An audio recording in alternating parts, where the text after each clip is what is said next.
जय श्री खाटू श्याम की। अब मैं भागवत कथा का पाठ सुनाता हूँ।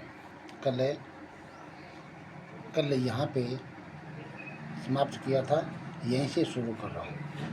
हे पार्थ, जो पुरुष इस लोक में इस प्रकार चलाई हुए सृष्टि चक्र के अनुसार नहीं बरतता है, अर्थात शास्त्रानुसार कर्मों को नहीं करता है, वह इंद्रियों के सुख को भोगने वाला पापायु पुरुष व्यर्थ ही जीता है। परंतु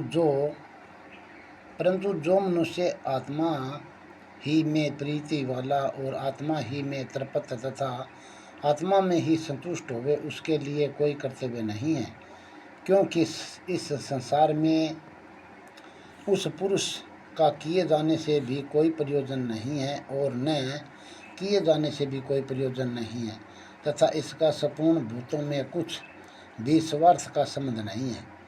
तो भी उसके द्वारा केवल लोक यथार्थ कर्म किए जाते हैं। इससे तू अनासक्त व निरंतर करते हुए कर्म का अच्छी प्रकार आचरण कर, क्योंकि अनासक्त पुरुष कर्म करता हुआ परमात्मा को प्राप्त होता है। इस प्रकार जनक आदि ज्ञानी जन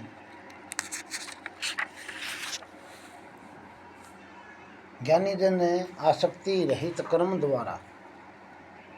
द्वारा ही परम सिद्धि को प्राप्त हुए हैं। इसलिए तथा लोक संग्रह को देखता हुआ भी तू कर्म करने को ही योग्य है, क्योंकि श्रेष्ठ पुरुष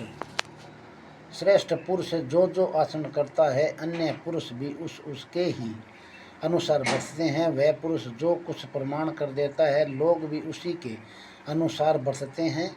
इसलिए हे अर्जुन, यद्यपि मुझे तीनों लोकों में कुछ भी कर्तव्य नहीं है तथा किंचित भी प्राप्त होने योग्य वस्तु अप्राप्त नहीं है, तो भी मैं कर्म में ही बरतता हूँ, क्योंकि यदि मैं सावधान हुआ कदाचित कर्म में न बरतूं तो हे अर्जुन, सब प्रकार से मनुष्य मेरे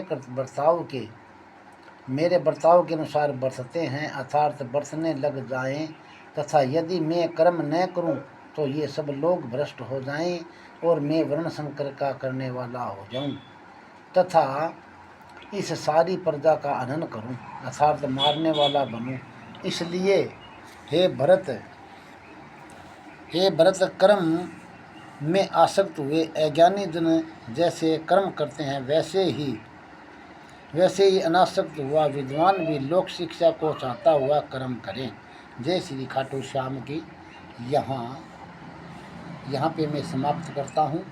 कल ज्ञानी पुरुष यहीं से शुरू कर देता हूँ, यहीं से शुरू करूँगा।